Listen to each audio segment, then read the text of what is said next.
Hello बच्चों, आज हम संचयन पाठ्य पुस्तक में संकलित हरिहर काका लेसन का आखिरी विभाग करेंगे। इससे पहले की कहानी हमने देखी कि हरिहर काका का अपहरण हो गया है। मोहन जी उनका अपहरण करके ठाकुर बारी ले गए।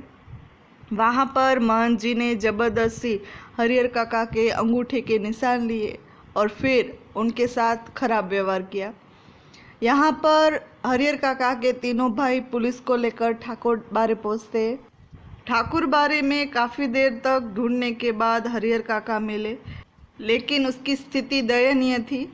पुलिस के पूछने पर हरिहर काका ने बताया कि मोहन जी ने जबरन के निशान लिए और फिर यहाँ कैद करके खुद भाग गए। इतनी स्टोरी हमने की थी। अब आगे की स्टोरी करते हैं।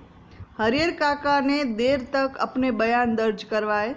उनके शब्द शब्द से साधुओं के प्रति नफरत और घृणा व्यक्त हो रही थी। जीवन में कभी किसी के खिलाफ उन्होंने इतना नहीं कहा था जितना आज ठाकुर बारी के संत, पुजारी और साधुओं के बारे में कहते। अब हरिहर काका पुनः अपने भाइयों के परिवार के साथ रहने लगे। इस बार उन्हें दालान में नहीं रखा, घर के अंदर रखा गया, किसी बहुमूल्य वस्तुओं की तरह संजोकर छिपाकर। उनकी सुरक्षा के लिए रिश्तेदार में जितने भी सुरमा थे सबको बुला लिया गया। हथियार जुटा लिए गए। 24 घंटे पहरे दिए जाने लगे। अगर किसी आवश्यक कार्यवश काका को घर से बाहर गांव में निकलना पड़े तो 4-5 की संख्या में हथियारों से लैस लोग उनके आगे पीछे चलते। रात में चारों तरफ से घेर कर सोते। भाइयों ने ड्यूटी बांध ली थी। आधे लोग सोते तो आधे लोग जाग कर पहरा देते। इधर ठाकुर बारी का दृश्य भी बदल गया था। एक से एक खुखार लोग ठाकुर बारी में आ गए थे। उन्हें देखकर ही डर लगता था। गांव के बच्चों ने तो ठाकुर बारी की ओर जाना ही बंद कर दिया। हरिहर काका को लेकर गांव प्रारंभ से 2 वर्गों में बंट गया था और इस नई घटना को लेकर दोनों तरफ से प्रतिक्रियाएं व्यक्त की जाने लगी। और अब हरिहर काका एक सीधे साधे और भोले किसान की अपेक्षा चतुर और ज्ञानी हो चले। वह महसूस करने लगे थे कि उनके भाई अचानक उनको जो आदर, सम्मान और सुरक्षा प्रदान करने लगे हैं, उसकी वजह उन लोगों के साथ उनका सगे भाई का संबंध नहीं बल्कि उनकी जायदाद है। अन्यथा वे उनको पूछते तक नहीं।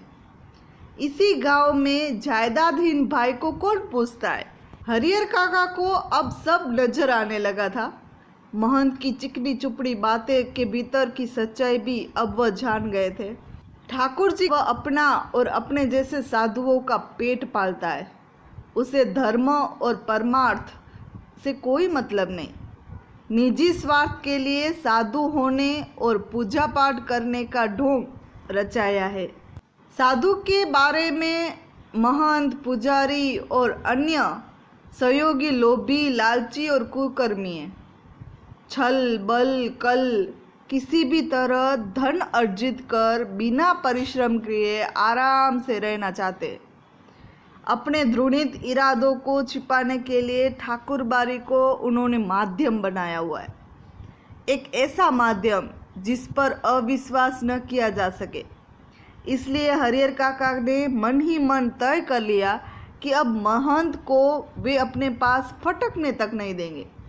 साथ ही अपनी जिंदगी में अपनी जायदाद भाइयों को भी नहीं लिखेंगे, अन्यथा फिर वह दूध की मक्खी हो जाएंगे। लोग निकाल कर फेंक देंगे, कोई उन्हें पूछेगा तक नहीं। लेकिन हरिहर काका सोच कुछ और रहे थे और वातावरण कुछ दूसरा ही तैयार हो रहा था। ठाकुर बारी से जिस दिन उन्हें वापस लाया गया था उसी दिन से उनके भाई और रिश्ते नाते के लोग समझाने लगे थे कि विधिवत अपनी जायदाद वे अपने भतीजों के नाम लिख दे। वह जब तक ऐसा नहीं करेंगे तब तक महंत जी की गृध्र दृष्टि उनके ऊपर लगी रहेगी। सिर पर मंडरा रहे तूफान से मुक्ति पाने के लिए उनके समक्ष अब यही एकमात्र रास्ता है। सुबह दोपहर शाम रात गए तक यही चर्चा। लेकिन हरिहर काका साफ नकार जाते, कहते मेरे बाद तो मेरी जायदाद इस परिवार को स्वतः मिल जाएगी, लिखने का कोई।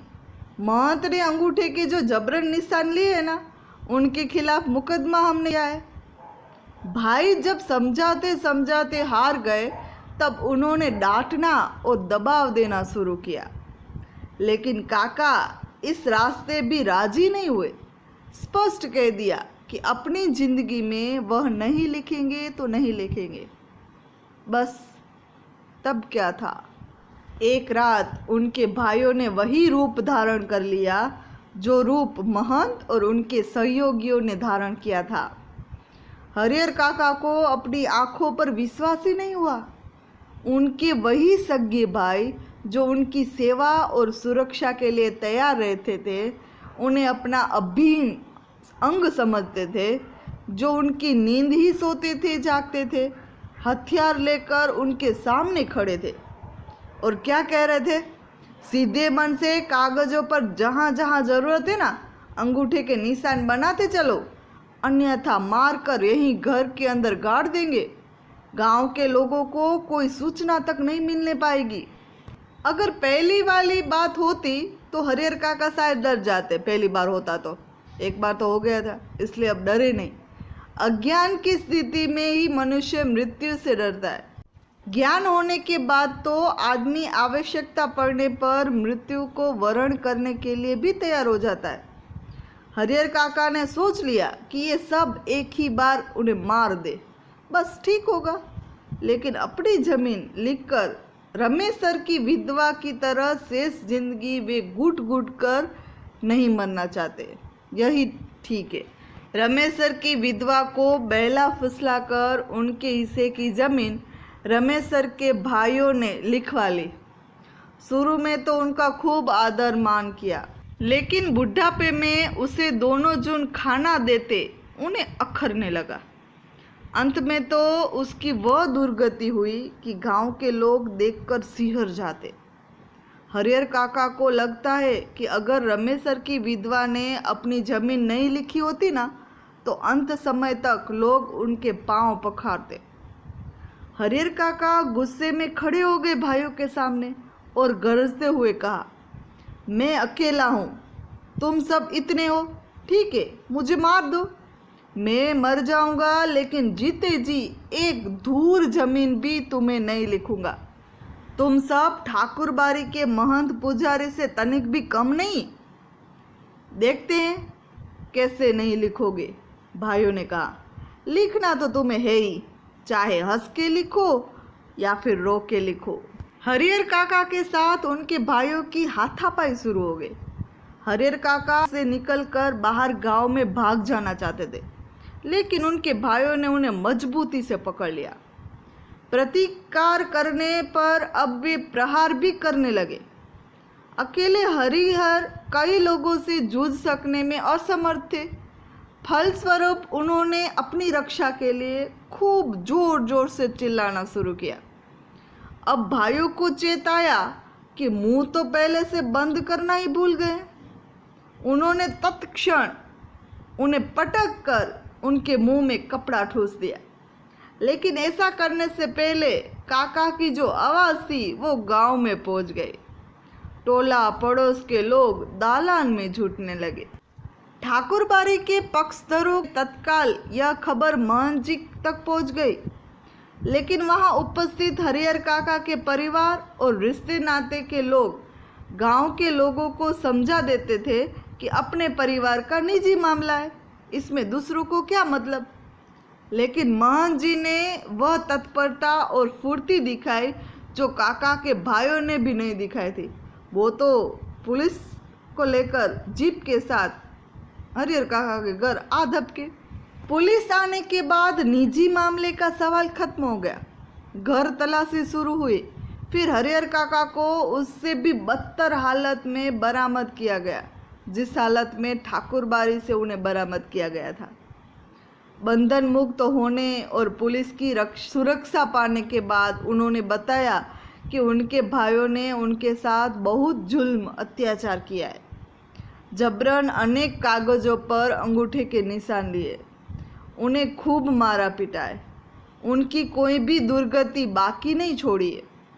अगर और थोड़ी देर तक पुलिस नहीं आती तो शायद वो मुझे मार भी देते। हरिहर काका के पीठ, माथे और पांव पर कई जगह जख्म के निशान उभर आए थे। वह बहुत घबराए हुए से लग रहे थे, कांप रहे थे। अचानक गिरकर बेहोश हो गए। मुंह पर पानी छिटक कर उन्हें होश में लाया गया। भाई और भतीजे तो पुलिस आते ही चपत हो गए। पुलिस की पकड़ से रिश्ते के 2 व्यक्ति आए और बाकी जितने भी लोग थे वो भाग गए। हरिहर काका के साथ घटी घटनाओं में यह अब तक की सबसे अंतिम घटना है। इस घटना के बाद काका अपने परिवार से एकदम अलग रहने लगे।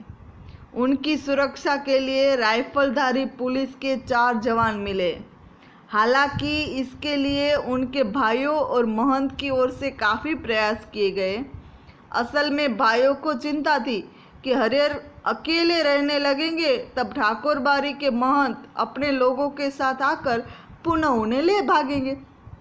और यही चिंता महंत जी को भी थी कि हरिहर काका को अकेला और असुरक्षित पाकर उनके भाई पुनः उन्हें धर दबोचेंगे। जब हरिहर काका ने अपनी सुरक्षा के लिए पुलिस की मांग की, तब नेपथ्य में रहकर ही उनके भाइयों और महंत जी ने पैरवी लगाई, पैसे खर्च कर उन्हें पूरी सहायता पहुंचाई। यह उनकी सहायता का ही परिणाम है कि एक व्यक्ति की सुरक्षा के लिए गांव में पुलिस के 4 जवान तैनात कर दिए गए। यहाँ पर हरिहर काका अब भाइयों से अलग रह रहे और 4 पुलिस वाले उनकी सुरक्षा करते। वो महंत और उनके भाइयों ने ही ये सुरक्षा लगवाई है, वही पैसे खर्च कर रहे। जहाँ तक मैं समझता हूँ, फिलहाल हरिहर काका पुलिस की सुरक्षा में रहे जरूर रहे, लेकिन वास्तविक सुरक्षा ठाकुर बारी और अपने भाइयों की ओर से ही मिल रही है। ठाकुर बारी के साधु संत और काका के भाई इस बात के प्रति पूरी तरह सतर्क है कि उनमें से कोई या फिर गांव का कोई अन्य हरिहर काका के साथ जोर जबरदस्ती न कर पाए। साथ ही अपना सद्भाव और मधुर व्यवहार प्रकट कर पुनः उनका ध्यान अपनी ओर खींच लेने के लिए दोनों दल प्रयत्नशील है। गांव में एक नेताजी है। वह न तो कोई नौकरी करते और न खेती गृहस्थी, फिर भी 12 महीने मौज उड़ाते हैं। काम धंधा नहीं करते, फिर भी पैसे उड़ाते। कैसे? राजनीति की जादुई छड़ी उनके पास है। उनका ध्यान हरिहर काका की ओर जाता है। वह तत्काल गांव के कुछ विशिष्ट लोगों के साथ उनके पास पहुंचते हैं और यह प्रस्ताव रखते कि उनकी जमीन में हरिहर उच्च विद्यालय नाम से एक हाई स्कूल खोला जाए। इससे उनका नाम अमर हो जाएगा, उनकी ज़मीन का सही उपयोग होगा और गांव के विकास के लिए एक स्कूल मिल जाएगा। लेकिन हरिहर काका के ऊपर तो अब कोई भी दूसरा रंग चढ़ने वाला था नहीं, तो नेताजी भी वहां से निराश होकर लौट गए। हरिहर काका ने बात नहीं मानी। इन दिनों गांव की चर्चा के केंद्र में थे हरिहर काका। आंगन हो चाहे खेत खलियान, अलाव, बगीचे, बरगद, हर जगह उनकी ही चर्चा। उनकी घटना की तरह विचारणीय और चर्चनीय कोई दूसरी घटना ही नहीं। गांव में आए दिन छोटी बड़ी घटनाएं घटती रहती है, लेकिन काका के प्रसंग के सामने उनका कोई अस्तित्व ही नहीं था। गांव में जहाँ कहीं और जिन लोगों के बीच हरिहर काका की चर्चा छिड़ती तो फिर उनका कोई अंत ही नहीं। लोग तरह तरह की संभावनाएं व्यक्त करते थे, बोलते थे राम जाने क्या होगा। दोनों ओर के लोगों ने अंगूठे के निशान ले लिए, लेकिन हरिहर काका ने अपना बयान दर्ज करवाया है कि वे दोनों लोगों में से किसी को अपनी जमीन का उत्तराधिकारी नहीं मानेंगे। दोनों ओर के लोग ने जबरन उनके अंगूठे के निशान ले लिए। इस स्थिति में उनके बाद उनकी जायदाद का हकदार कौन होगा, ऐसे लोग तरह तरह की बातें कर रहे हैं। लोगों के बीच बहस छिड़ जाती है। उत्तराधिकारी के कानून पर जो जितना जानता है उससे 10 गुना अधिक उगल देता है, फिर भी कोई समाधान नहीं निकलता। रहस्य खत्म ही नहीं होता, आशंकाएं बनी रहती है। लेकिन लोग आशंकाओं को नज़रअंदाज कर अपनी पक्षधरता शुरू कर देते हैं कि उत्तराधिकारी ठाकुर बारी को मिलता तो ठीक रहता, और दूसरी ओर दूसरे लोग बोलते कि हरिहर काका के भाइयों को मिलता तो ज़्यादा अच्छा रहता। अब पता नहीं क्या होगा।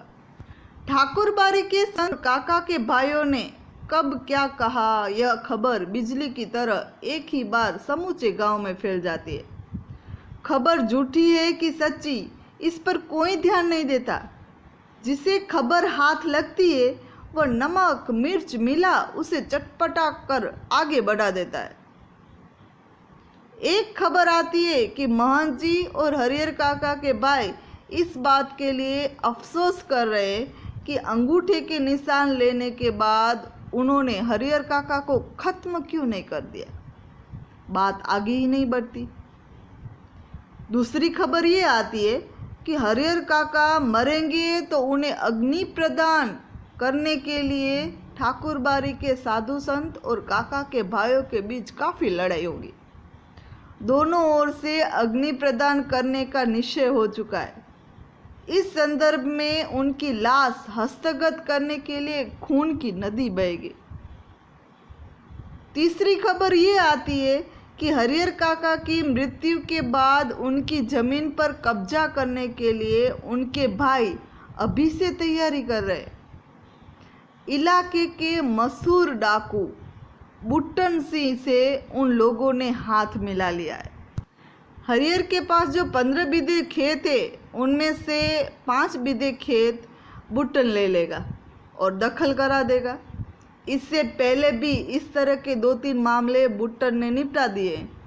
पूरे इलाके में उसके नाम की तुत्ती बोलती है।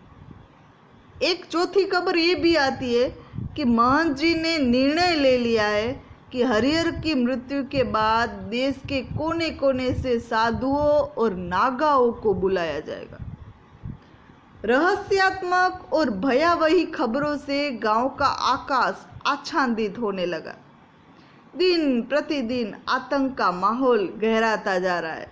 लोग तरह तरह की बातें बना रहे हैं। सबके मन में यह बात है कि हरिहर कोई अमृत पीकर तो आया नहीं है, एक न एक दिन उन्हें मरना तो है ही। फिर एक भयानक तूफान की चपेट में ये गांव आ जाएगा। उस वक्त क्या होगा कुछ कहा नहीं जा सकता। यह कोई छोटी लड़ाई नहीं है, एक बड़ी लड़ाई है। जाने अनजाने पूरा गांव इसकी चपेट में आ जाएगा। इसलिए लोगों के अंदर भय भी है और प्रतीक्षा भी। एक ऐसी प्रतीक्षा जिसे झुठलाकर भी उसके आगमन को टाला नहीं जा सकता। और हरिहर काका बस वह तो बिल्कुल मौन हो अपनी ज़िंदगी के शेष दिन काट रहे।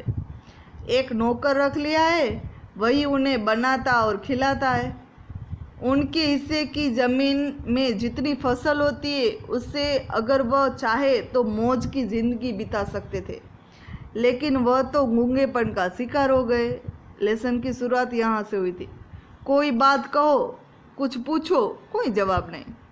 खुली आंखों से बराबर आकाश को निहारते रहते। सारे गांव के लोग उनके बारे में बहुत कुछ कहते सुनते, लेकिन उनके पास अब कहने को कुछ नहीं।